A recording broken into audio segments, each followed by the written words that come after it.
tagline and other creative media. What we want to do with that is just create a more impactful image for Kennett in the advertising that we do, and something that's more focused than the current logo, which touches on some of the things like our agriculture, heritage, waterfowl tourism, musical legacy with Sheryl Crow, David Nail, Trent Thompson, on down the list, and just Kennett's hometown feel and some of the different events that we put on, and reasons why people come here and reasons why people stay here. Other things that we want to do this year is increase community pride and engagement with social media campaigns and some other initiatives that we're looking at. We are in the process of designing new welcome to Kennett packets for people who are either visitors to town with information about where to eat, where to go, what to do.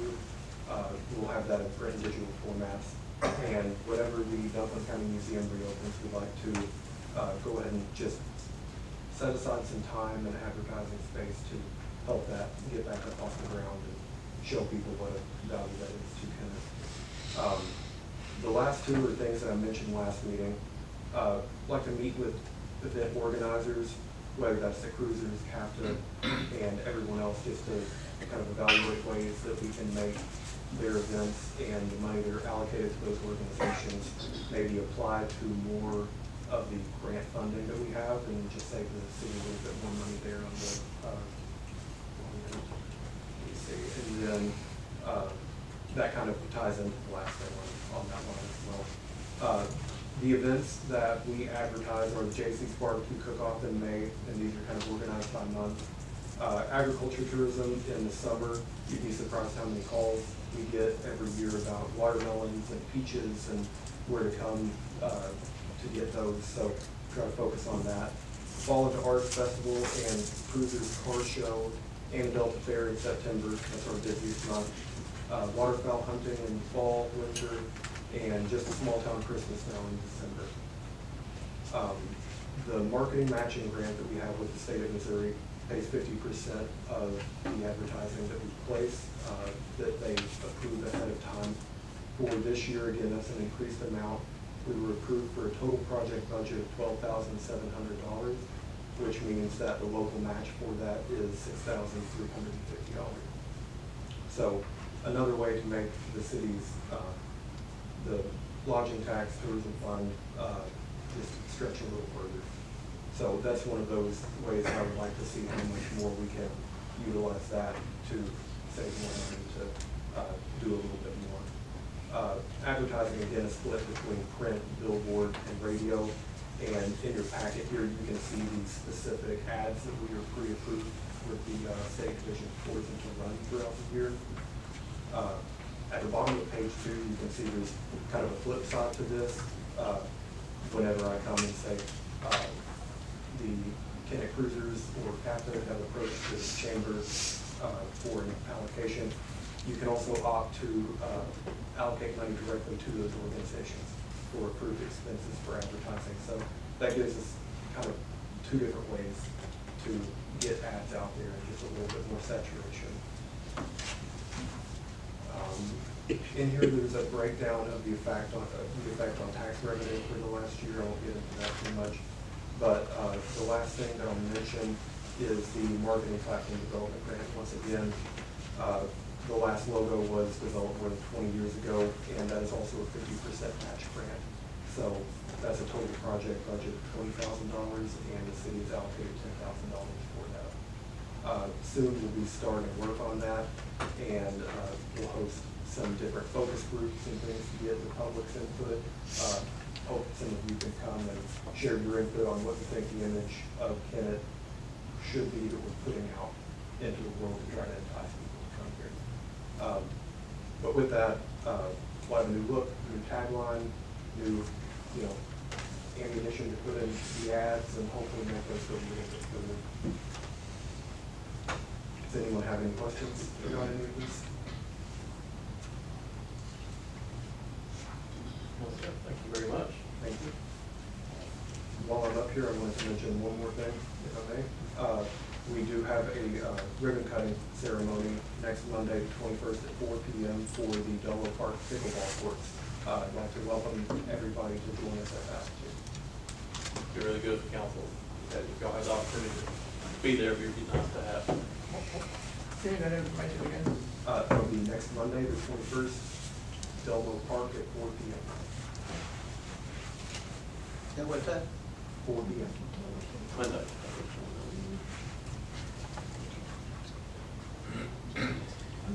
There's been so much activity at the pickleball court that they're looking at adding another one. So, I believe at Indian Park, that's just for the park board. Okay, great.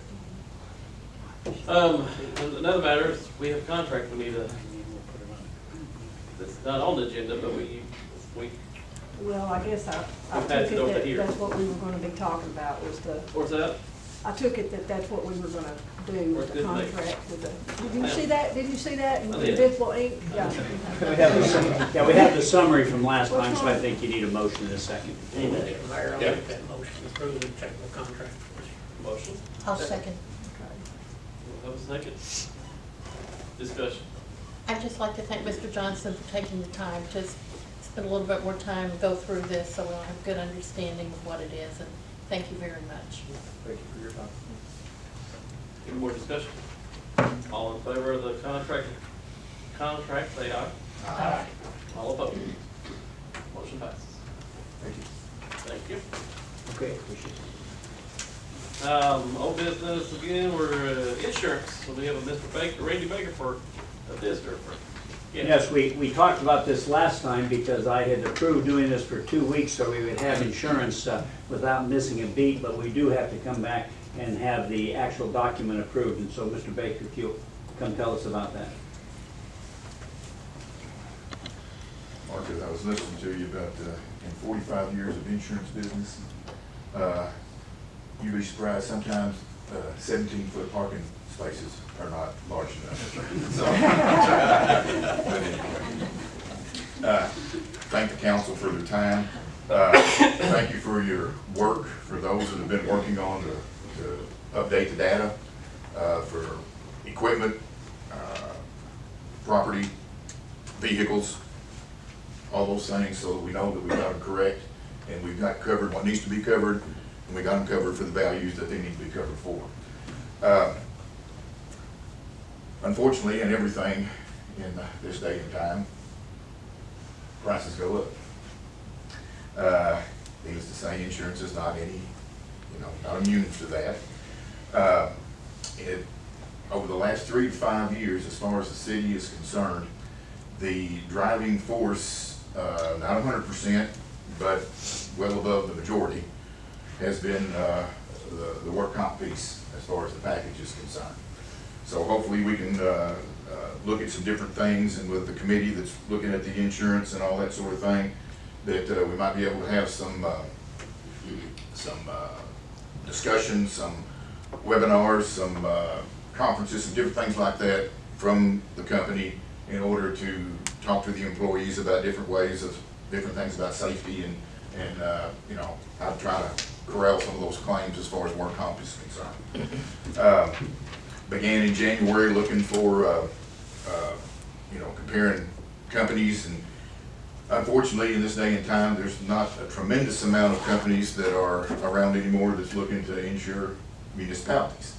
But having said that, I basically 3 I got quotes back from, and Travelers is who the council or the city has been with for the last 3, 4, 5 years, and they still came out to be, even with their increases, they still came out to be the best policy and the best premium that I found. So by saying that, what I'm here tonight to do is to ask for the council's approval to renew the policy for another year with Travelers. And again, every year we look to see what we can find that's better, and Travelers will be hard at this point in time to find something better as far as the coverage, but as far as premium wise, you know, that's up in the air because it changes from year to year quite a bit from one company to the next, so. But again, that's what I'm here tonight for, to ask your approval to, the renewal of the driver's policy for the city for another year. Mr. Mayor, I'll make that motion to continue coverage with Travelers Insurance. I'll second it. Motion, we do have a second. Comments, questions? I'd just like to say, the mayor's done a good job helping us get, gathering information and giving us information as our committee worked on the insurance and things, and I appreciate his help on that, and I know we put out a lot of effort to get us the best he can get. And I Appreciate it. that. Thank you. Any other questions? Seeing not any, motion, or all in favor of the motion, say aye. Aye. All opposed? Motion passes. Thank you, Rand.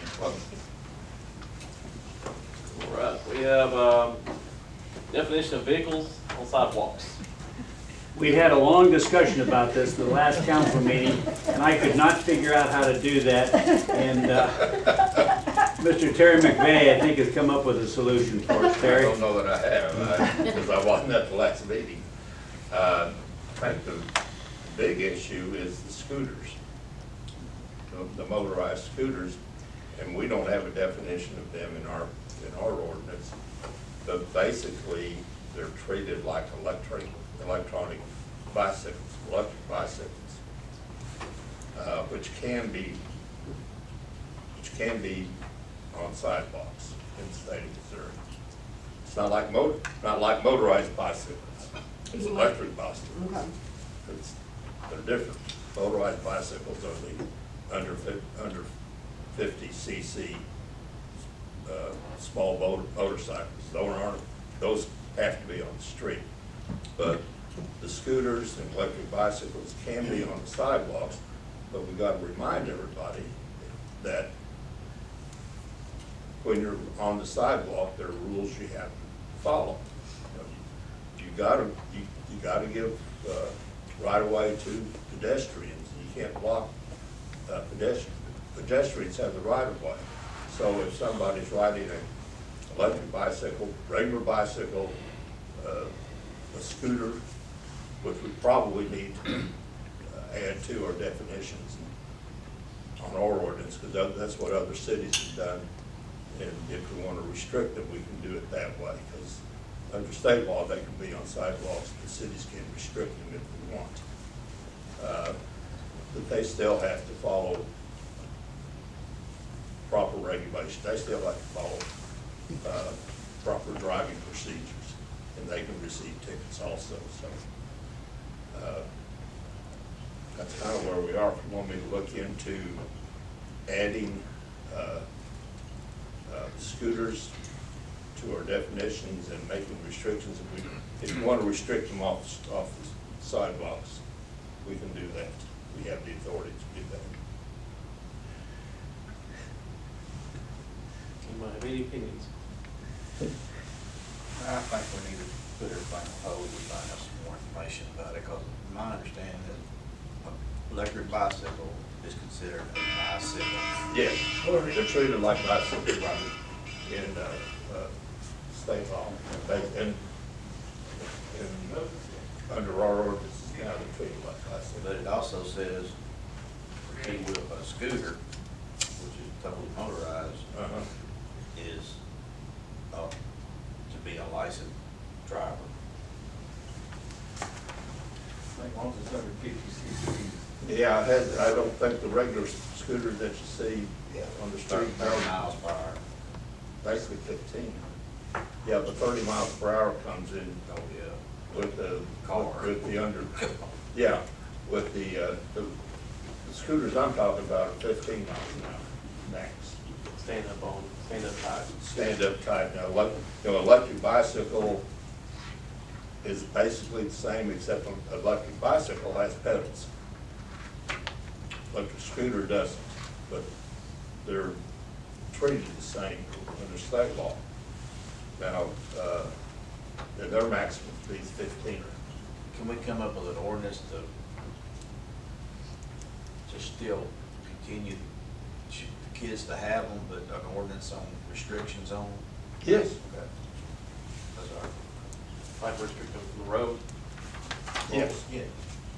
And If to I'm me, mistaken, there's also a restriction for business districts too. There is. So I didn't know if we want to add that. I think we probably ought to. I think, well, I mean, we're talking about downtown. That's the complaint I get, is those scooters on the sidewalks around the businesses. Yeah. You walk out the door, and here comes a kid flying by on a scooter, and, But again, they can be, depending on, of course, the age of the driver, they can be ticketed and disciplined for that. okay. now if they're under But the age, police officers need something clear cut, Yeah, so they yeah, don't if know. they're underage, go straight, I mean. Well, they're in not juvenile. Go to the parents. well, you go to the parent, you go to juvenile court. So it sounds like, for simple definition, most gas powered, Yeah, these Or are, on the we're road. talking a lot of Electric. electric. Gas Well, powered has to be on the road, yeah, electric's on the sidewalks. yeah.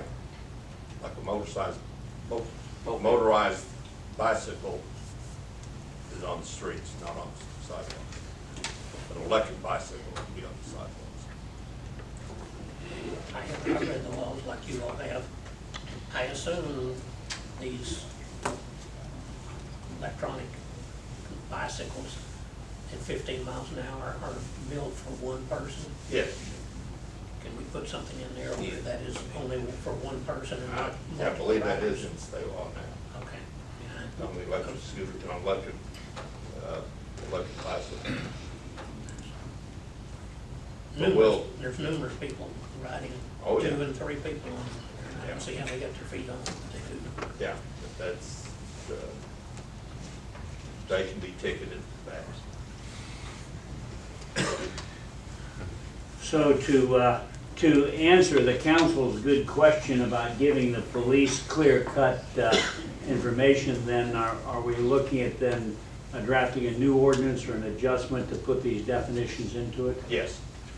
And what I would intend to do is get with the chief to make sure it's clear enough and maybe see what language they want. Right. Can we put anything about, can we put ordinance about helmet too? Yes. Okay.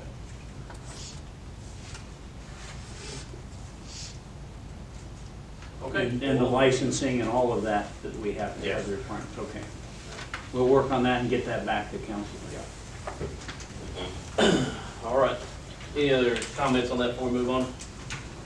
All right, we're moving on. All right, Board of Appeals. We need a little discussion regarding the Board of Appeals for the rental regulation. Yes, what happens was we were thinking about having a different Board of Appeals from the Board of Adjustment, but in reading the ordinance that we have on rental property, it says that the Board of Appeals will be the Board of Adjustment. So if we wanted to do something other than that, we can't change an ordinance without an ordinance, and so Harry has drafted an ordinance changing that. So, but because of the time involved, we wanted to have that, waive the normal rule to have that at the next council meeting, because the next council meeting is 3 weeks, and we already have somebody who wants to do an appeal. So Terry has drafted a change to the ordinance, and we're asking if you would look at that and then perhaps pass that ordinance tonight at one sitting. And let's do a first reading, then we can do some discussion. First reading is an ordinance amending section 525.020 of the municipal code of the city of Kennett, providing that the Kennett City Council shall be the Board of Appeals for residential rental issues with the city of Kennett, and finding that exigent circumstances exist with the immediate passage thereof. And if you go down to the body of that, it just says, instead of the Board of Judgments, the City Council will be the Board of Appeals for residential rental issues, and that in passing this, you're approving that circumstances exist which require the passage of it tonight. Entertain a motion to approve this ordinance. Motion. Second. Motion, we have a second. Discussion. Or, yeah, discussion. All right, all in favor of the motion, say aye. Aye. All opposed, motion passes. Second reading, an ordinance amending section 525.020 of the municipal code of the city of Kennett providing that the Kennett City Council shall be the Board of Appeals for residential rental issues in the city of Kennett, and finding that exigent circumstances exist with immediate passage thereof. Will you entertain a motion? Yes. We have a motion? Second. We have a second. Discussion. All right, we'll go do a roll call vote. Yes. One question, was this gonna be just for rental?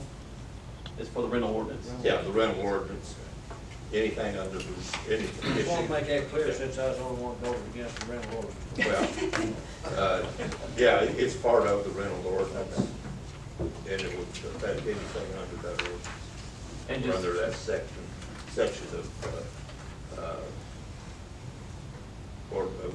section of the municipal code. and just to clear up some information, this, for me appointing the city council, at the next meeting, which probably be a week from tonight, you all will have to, motion to elect the chairman to the group. So just the information, point of information for everyone. Does this also then put the mayor on the Board of Appeals? No, I think it's just city council. Okay. Ready? Ms. Dry? Yes. Mr. Carter? Yes. Mr. Bryant? Yes. Mr. Wayne? No. Mr. Gaddis? Yes. Mr. Phelps? Yes. Mr. French? Yes. Mr. Young? Yes. Okay. Thank you.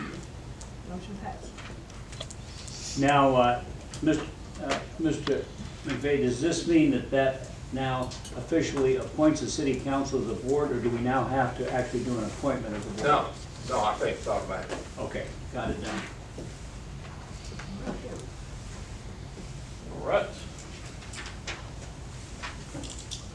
All right, now item C is approval of check to Interim Solutions. We actually have two of these. One of these is the approval of the check to Interim Solutions since it's over $5,000. And I wanted to put this on to make sure that the council knew that we were doing it. But as the mayor pointed out, since we've already approved the contract, we could do this each time when it gets paid without bringing it back to city council. But I wanted to make it obvious to you all that we were doing that tonight. And so I would ask for you to go ahead and do a motion in a second to approve that. And then after this, it'll be automatic. I'll make a motion. I second. Motion second, discussion. All in favor say aye. Aye. All opposed. And then we also had a second, which I would like to add to that, and that was one that just came to our attention, and that was for Robertson Asphalt for $33,000. And that was from Harris Street, Independence Avenue to St. James Street, and that was for $33,000. It just came to our attention, but I would like to get the council to approve that now, in addition to this approval of the check to Interim Solutions.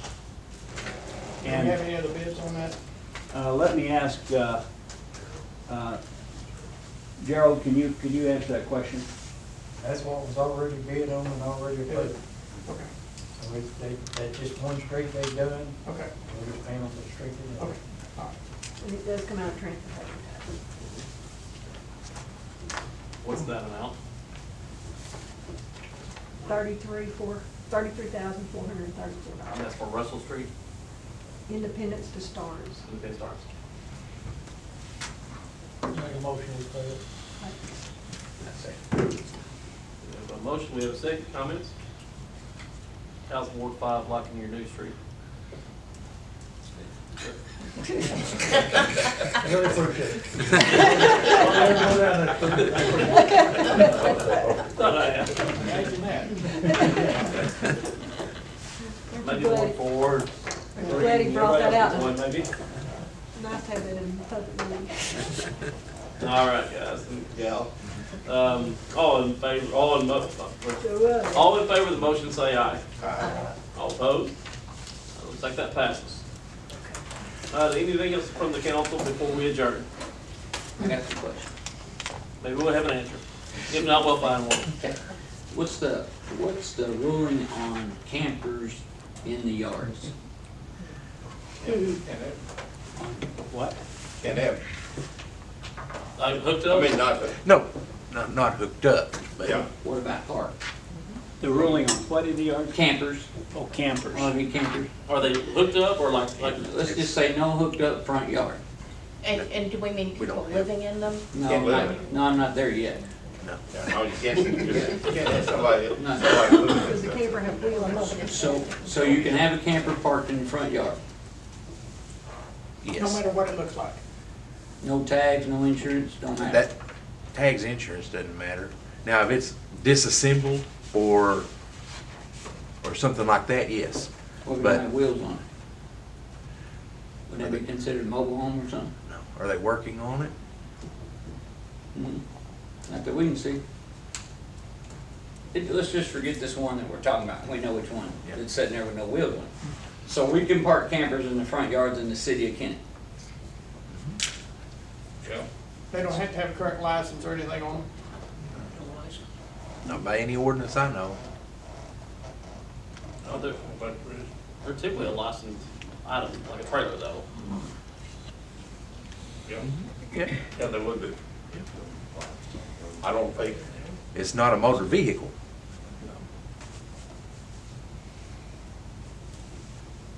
we need to get you a good answer on that. And my next one is, what about vehicles that's in yards? They have to be licensed. They have to be licensed? Yes. If they're on, let's just say in a property, in a residential neighborhood.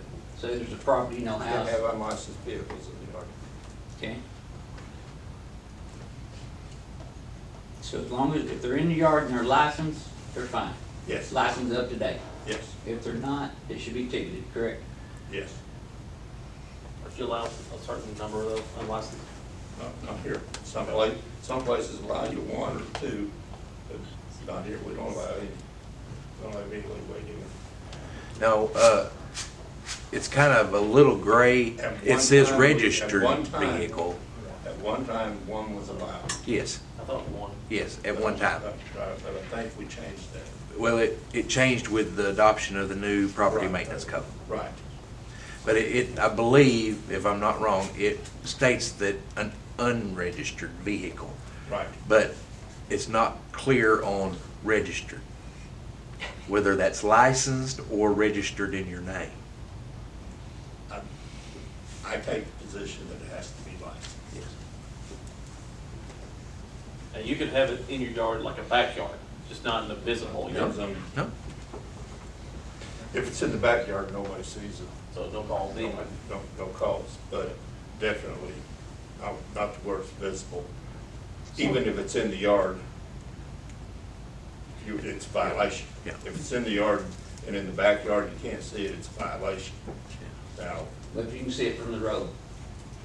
oh, if you can see it in the road, yeah, it is if you can't see it in the road. But if you can't see it from the road, then there's no way to ticket it, but you can't see it from the road. Can't see it from outside the But property. even if it's in the backyard and you can see it from the road, it's not legal. That's right. Okay. That's on the vehicles. Yes. On the RVs, we're not for sure. We'll get you an answer on that. Okay. Follow up on that, on commercial property.